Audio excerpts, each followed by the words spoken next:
Olá, começa agora mais um Café com Autoridade, programa que traz a você, internauta e telespectador, a oportunidade de conhecer um pouco mais sobre as autoridades dos nossos municípios e região que circundam aqui a cidade de Osasco. E hoje, conversando com Luciana Ribeiro, que é coordenadora de enfrentamento à violência e diversidade sexual da Secretaria da Mulher na cidade de Barueri. Um nome longo para apresentar uma pessoa com bastante conteúdo. Luciano, obrigado por aceitar o nosso convite. Eu que agradeço, Amaral, a você, a TV Osasco, a Prefeitura de Barueri, e que me deu a oportunidade de estar aqui representando o nosso trabalho. Mandar um abraço para a doutora Giane Cristina Souza, secretária da Mulher de Barueri. E um bom dia para todos os telespectadores de Osasco e região. Me dizem para que serve e para que veio, qual a finalidade desta coordenadoria de enfrentamento à violência contra a mulher e diversidade sexual? A missão principal da coordenadoria, como um órgão do poder público, é levar a consciência às pessoas sobre a temática da violência como uma corresponsabilidade da sociedade, gerida de forma participativa com o poder público.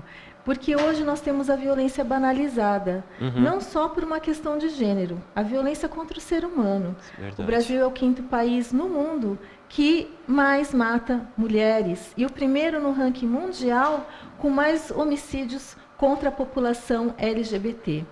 E a coordenadoria, ao longo de quase 5 anos, por meio da Secretaria da Mulher, ela vem promover a garantia de direitos para a gente ter a consciência do que é essa dignidade da pessoa humana. Quando ela tem seus direitos violados à saúde, ao acesso à educação, à assistência social, a todos os direitos fundamentais previstos na nossa Constituição. Não é possível admitir uma pessoa ser morta por ser mulher, ser morta pela sua orientação sexual, ou a sua identidade de gênero, uma trans mulher, um trans homem. E a todos os dias a gente não precisa muito, é só ligar a televisão, que a gente tem nos telejornais, noticiários que dão conta sobre isso.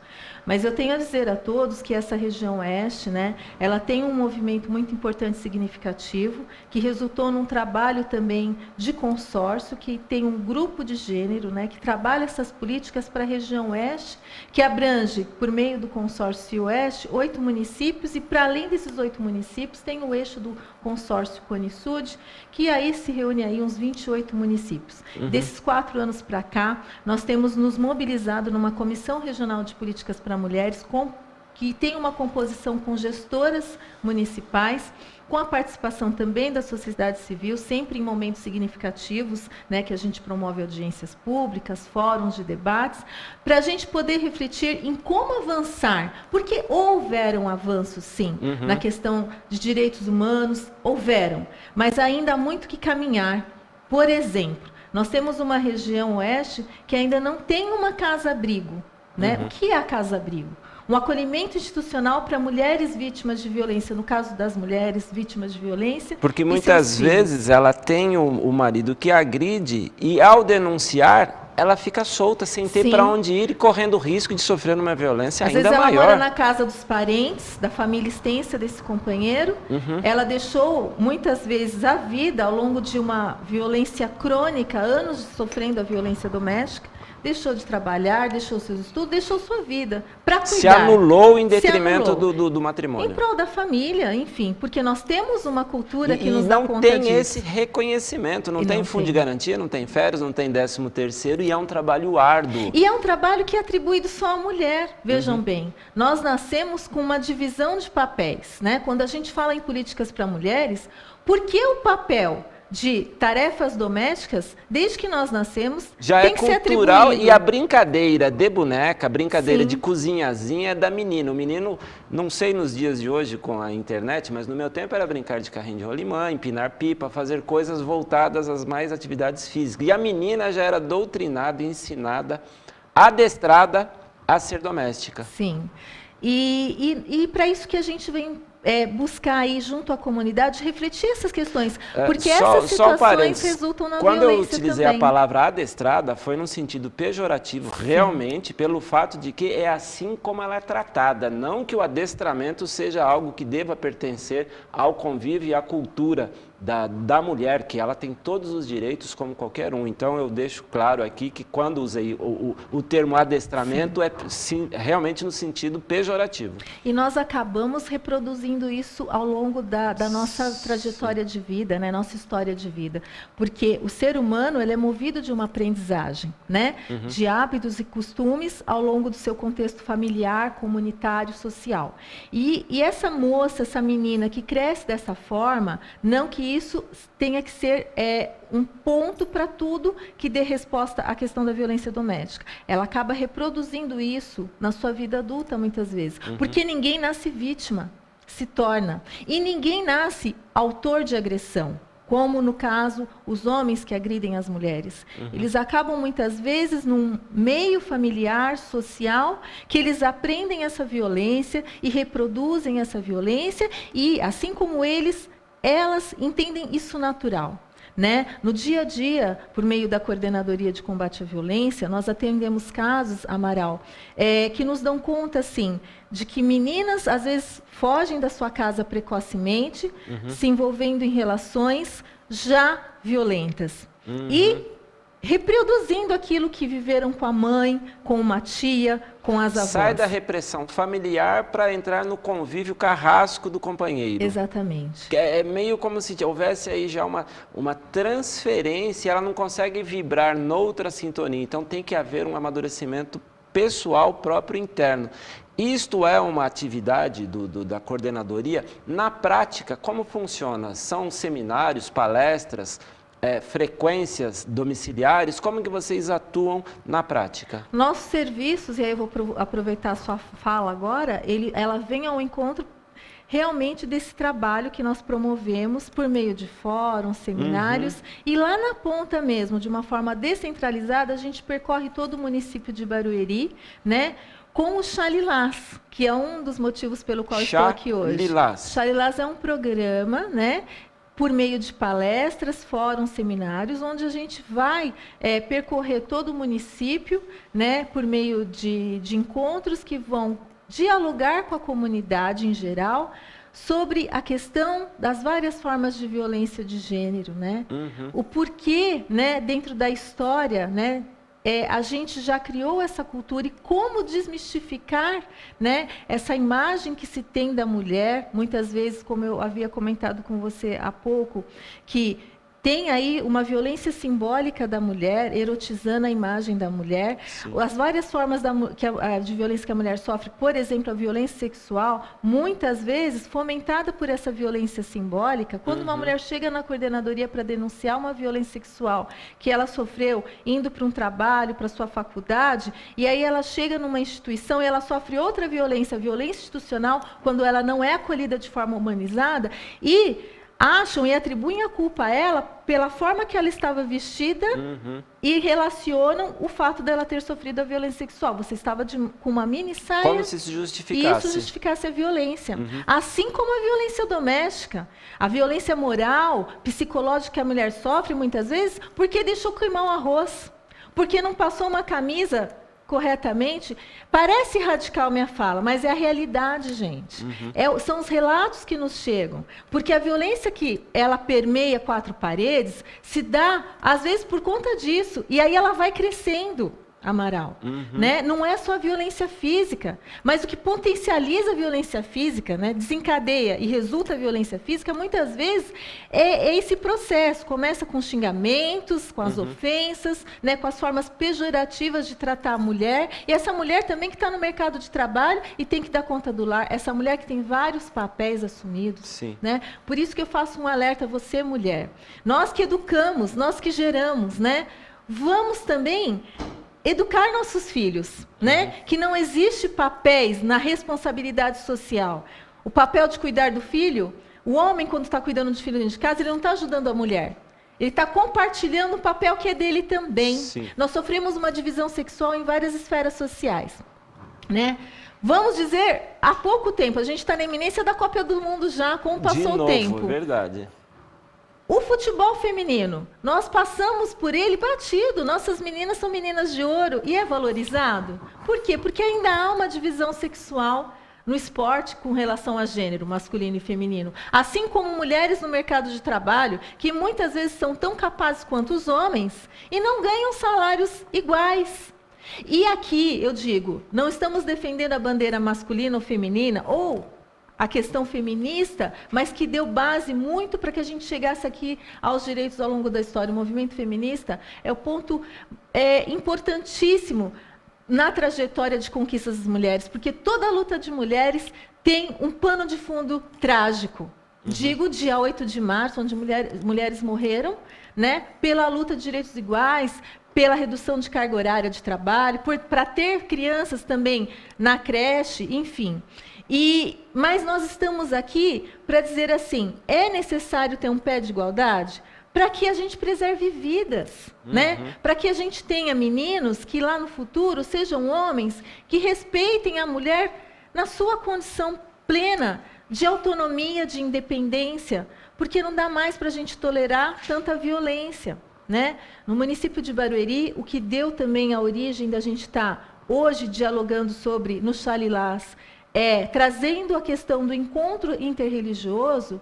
Eu também tenho a minha fé, a minha religião. Somos um país laico, um país mixigenado, uma realidade multifacetada. E temos que considerar isso. Mas dentro deste movimento, a gente tem que trazer à luz que esses espaços religiosos precisam e necessitam desse diálogo sobre o combate à violência. Muitas mulheres estão morrendo no silêncio, muitas vezes por questão de dogmas, doutrinas. Mas não é no desrespeito a essas doutrinas e dogmas que a gente está chamando esse diálogo. É exatamente no respeito a essas doutrinas, dogmas, seja de religiões matrizes africanas, evangélicas, católicas, budismo, enfim, os vários segmentos, que eles venham participar desse debate, que eles possam ser uma ferramenta para fortalecer as mulheres nesses espaços religiosos. Porque só em Barueri nós tivemos dados e nos deparamos com alguns relatos de mulheres que, nesses espaços, se viam não no direito de poder denunciar, porque tinham uma perspectiva, e eu considero muito essa perspectiva de esperança na vida do ser humano. Nós temos que ter esperança para viver. Mas há situações que, independente da religião, é impossível continuar uma relação conjugal, um relacionamento com o namorado, com o companheiro, com o marido, porque é um risco para a mulher já. Até a própria igreja já está estudando casos em dissolução de casamentos. Quer dizer, aquela história de que até a morte os separe, logo vou matá-la. Isto, às vezes, acontece, às vezes é um cotidiano. Hoje em dia tem que ser repensado, né? Até a própria igreja católica está estudando, analisando casos de divórcio. Quer dizer, esse novo Papa, ele está mudando um pouco o conceito, um pouco a visão da vida. Está tendo uma abertura, né, Amaral? Sim. Isso é muito importante. Luciana, eu vou pedir licença a você e aos nossos telespectadores, pois iremos a um breve intervalo e voltamos já. Não saiam daí.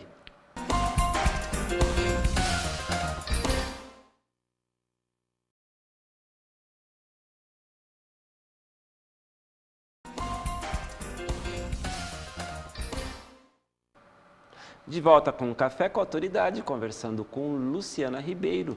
E você, telespectador, internauta, pode interagir com o nosso programa, mandar sua crítica, pergunta pelo nosso WhatsApp 981-420-208. Assim como fez o Lucas, final de telefone 5112. Obrigado, Lucas, pela sua participação.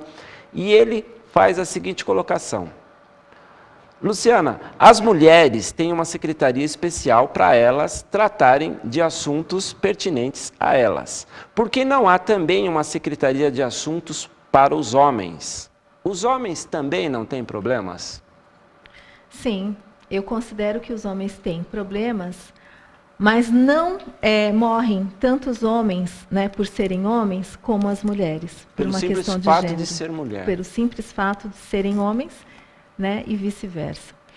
Vejam bem, A Maria da Penha, precursora da Lei Maria da Penha. Ela passou 20 anos lutando para que nós tivéssemos uma lei especial, que é a Lei Maria da Penha, que garantisse que toda a violência que a mulher sofre nesse país fosse criminalizada. Poxa, mas nós temos um Código Penal de 1940 que qualifica homicídio, enfim, que tem ali qualificado a tipologia dos crimes. Por que uma lei especial para beneficiar as mulheres?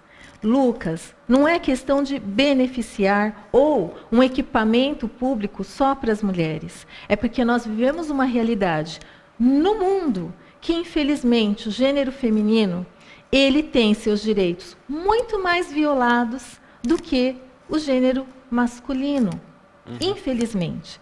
Nós temos que considerar, acima de tudo, os nossos direitos iguais diante da Constituição. Um homem, falava com Amaral, que sofre violência doméstica, que sofre violência, também tem direito à proteção, né? Ele pode procurar uma delegacia, nós já tivemos casos, chega lá na Secretaria da Mulher, ela veio denunciar que sofreu violência. Eu também sofri. E aí tem os órgãos competentes nessa rede de proteção, um que vai apurar a denúncia, o outro que vai denunciar por meio do Ministério Público, o judiciário que vai julgar esses casos. Contudo, quem dera nesse mundo e no Brasil que nós não precisássemos do Estatuto da Criança e Adolescente, que é outra lei especial para garantir os direitos. Que o simples bom senso regesse as condutas, né? O Estatuto do Idoso, assim como a Lei Maria da Penha. E vejam bem, ainda bem que foi sancionada essa lei, porque eu digo a vocês com conhecimento de causa, né, para lá quase 20 anos, que é necessário sim, e a Lei Maria da Penha funciona, digo isso abertamente para toda a sociedade, porque se não fosse a Lei Maria da Penha como uma ferramenta para o nosso trabalho lá em Barueri também, nós não conseguiríamos promover acessibilidade a essas mulheres aos seus direitos, como as mulheres que precisam muitas vezes ficar afastadas do seu trabalho.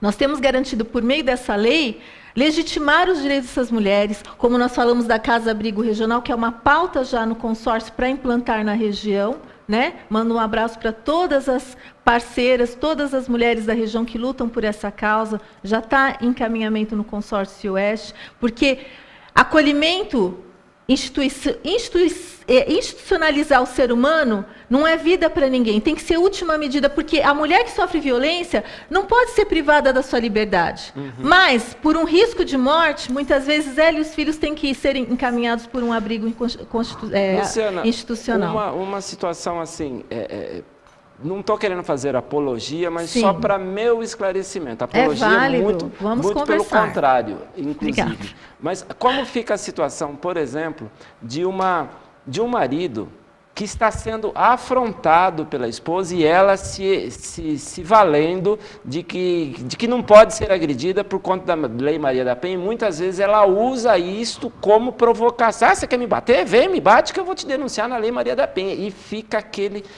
sarceiro, aquele verdadeiro desentendimento. Um conflito. Como seria o comportamento familiar de um homem desse? Ele tem a quem recorrer psicologicamente, terapeuticamente, socialmente. Quer dizer, a mulher, e muitas vezes já se viu frase de filhos dizendo assim: se você me bater, eu te denuncio.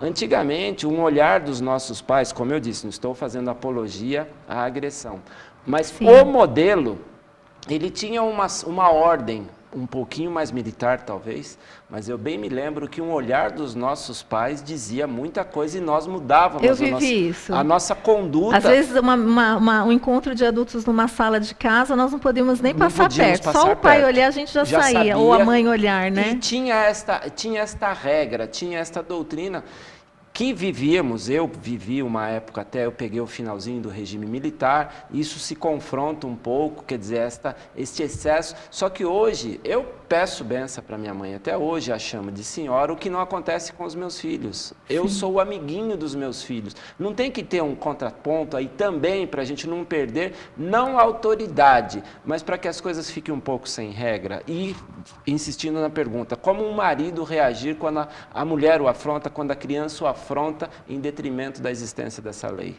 Bom, se ele estiver também na mesma situação da mulher, como eu repito, a questão da mulher, eles estão num conflito, numa discussão, ele também sofreu uma ameaça, eu repito, ele também tem direito a denunciar, buscar proteção, né? Mas ele não tem o direito, se ele estiver ameaçando, agredindo, sim, a mulher tem que se posicionar, ela tem que chamar uma ajuda, tem que buscar denunciar, tem que buscar, acima de tudo, a sua proteção. Sim. Porque, vejam bem, nós não estamos aqui para falar somente de uma determinada situação que a violência atinge com relação ao gênero feminino. Hoje nós temos uma violência que atinge toda a sociedade, segmento criança, adolescente, idoso, pessoa com deficiência, a homofobia, né, que usam também a terminologia LGBTfobia, né, para atingir todo esse movimento. Contudo, o núcleo familiar, aí eu aproveito a sua fala, lembrando do passado, né, saudosamente, esse convívio, né, entre as pessoas, o diálogo entre as famílias, né, ele se perdeu. Né? A gente vê que, muitas vezes, pelo celular, a gente conversa somente pelo celular com as pessoas ou com a própria família dentro da casa. Chama para jantar pelo WhatsApp. Estou indo e responde pelo WhatsApp. Então, até como assistente social, e eu digo para todos os telespectadores, nós temos políticas públicas que visam trabalhar a família como um todo. Quando chega uma mulher vítima de violência na Secretaria da Mulher, ou na DDM, que ela está no anexo da Secretaria da Mulher, a esfera estadual, a polícia, né, estadual, a Delegacia de Defesa da Mulher, nós fazemos um trabalho diário com a delegacia. Nós consideramos essa mulher, seu contexto, e o próprio autor de agressão, que ela está lá trazendo a situação para a gente. E tem projetos voltados para o homem também. O homem, autor de agressão, né? Como eu falei, ele não nasce agressor. Tem alguma resposta que dá conta disso. E todo esse núcleo familiar, assim como os filhos da violência, precisam ser tratados, né? Há projetos que trabalham o agressor na região que dão conta de uma reincidência que cai 70%. Né? Agressores que não se percebem agressores, mulheres que não se percebem vítimas, mas programas como estes, eles acabam auxiliando num processo de superação desse ciclo. E esse João, que era casado com a Maria, que de repente ou continua com a Maria, ou amanhã se relaciona com a Joana, ele retoma uma consciência que aquilo que ele fazia era uma violência e não estava certo. E ele aprende a evoluir na questão do respeito, porque respeito não é uma questão de opinião, né? Respeito é uma questão de justiça, de direito à vida, de direitos humanos. Isso serve para todos. Nós fazemos um trabalho com a família por meio da mulher, em conjunto com outras secretarias de governo, como a assistência social, Amaral, como a saúde, porque são vários fatores sociais de risco que estão presentes no contexto familiar. E todos nós temos direito ao acesso a essas políticas públicas para que a nossa vida tenha mais qualidade, para que nós tenhamos uma perspectiva de futuro, para que nós não vejamos esses filhos da violência muitas vezes precocemente morrendo na violência, por conta da violência. Luciana, num cômputo geral, a violência, ela está em processo de crescimento, ou seja, hoje somos mais violentos que antigamente, ou a comunicação está mais ágil e nós temos mais informação aos fatos, às vezes distantes, coisas que aconteciam num vilarejo remoto, jamais chegaria na metrópole. Hoje, com as redes sociais, isso tudo acontece. A gente tem esses dados, pegando aí os últimos 100, 200 anos, o ser humano está mais violento ou menos violento? Eu vou responder da seguinte forma, né? Até foi uma pergunta que já me fizeram por algumas vezes lá em Barueri. Esse número que aumentou com relação à violência, é porque a violência, essas mulheres estão denunciando mais ou aumentou a violência? Ou aumentou a população? Ou aumentou a população, né? Analisando pela nossa ótica de trabalho, né, e pela amostragem estatística por meio das denúncias que nos chegam e dos casos que acompanhamos, eu digo o seguinte: hoje a informação está chegando às pessoas, à comunidade, não só à mulher, né? E eu disse essa semana para um vereador que faz um trabalho muito bacana também, lá em Barueri, que foi autor do Dia Municipal de Combate à Violência no município, que não é que a violência aumentou. Eu percebo, analisando nesta ótica, que a comunidade está se empoderando da informação, né? E com isso está se abrindo um caminho de confiança. Muitas vezes, apesar de algumas redes ou chegar à comunidade informações, por exemplo, no caso da Lei Maria da Penha, que ela não funciona, esse diálogo que está chegando à comunidade, vejo por meio do Chalilás, que é o nosso trabalho junto à comunidade, trabalho preventivo e educativo, está potencializando, fortalecendo a mulher, principalmente, que tem que ser a protagonista dessa lei para que ela seja aplicada de forma eficiente, né? E fazendo com que as denúncias cheguem aos canais competentes. E isso está evoluindo. Eu vou dar um exemplo do projeto Guardiã Maria da Penha, que temos lá e temos alguns municípios na região. Que esse projeto Guardiã é um projeto que auxilia, né, a aplicação da medida protetiva, Amaral. E a medida protetiva, muitas vezes a mulher tem receio de pedi-la. Poxa, um papel vai me proteger da morte? Esse cara está me ameaçando. Todo dia, quando eu vou para o trabalho, ele me persegue. Enfim, a medida protetiva, ela funciona, minha gente, né? O Guardiã Maria da Penha, ele, através da GCM, ele faz uma visita diária ou semanal na casa dessa mulher, conforme a mulher acorda com o serviço, para que veja se não houve esse descumprimento dessa lei, se o cara não está se aproximando, o autor de agressão, enfim, para que essa mulher busque aí um projeto de vida diferente fora desse circuito da violência. O que eu digo assim, não sofremos calados, a violência tem que ser denunciada. Existem serviços na região para atender essa mulher, para atender essa família, para atender o próprio autor de agressão. Salvo que isso não isenta ninguém de responder pelo ato cometido. Como o projeto dos autores de agressão, um projeto educativo para que eles reflitam sobre essa questão.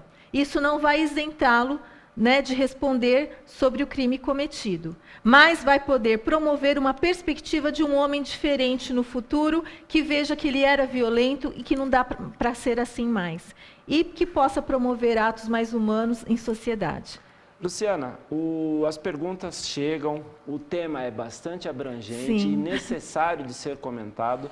Precisamos falar sobre isso. Eu peço a vocês que tentaram se comunicar conosco, face ao assunto ser tão extenso e o programa curto, que vocês entrem em contato com a secretaria, ela vai deixar os seus contatos agora. Muito obrigado por aceitar o nosso convite. Eu que agradeço, um abraço para todos que nos assistiram, participaram do programa e com certeza eu vou responder essas perguntas. Estão convidados a conhecer a Secretaria da Mulher, todos os serviços, programas e projetos que oferecemos por meio da Coordenadoria de Projetos, Coordenadoria de Articulação e Parcerias, serviços de esporte, saúde da mulher, educação da mulher, enfim.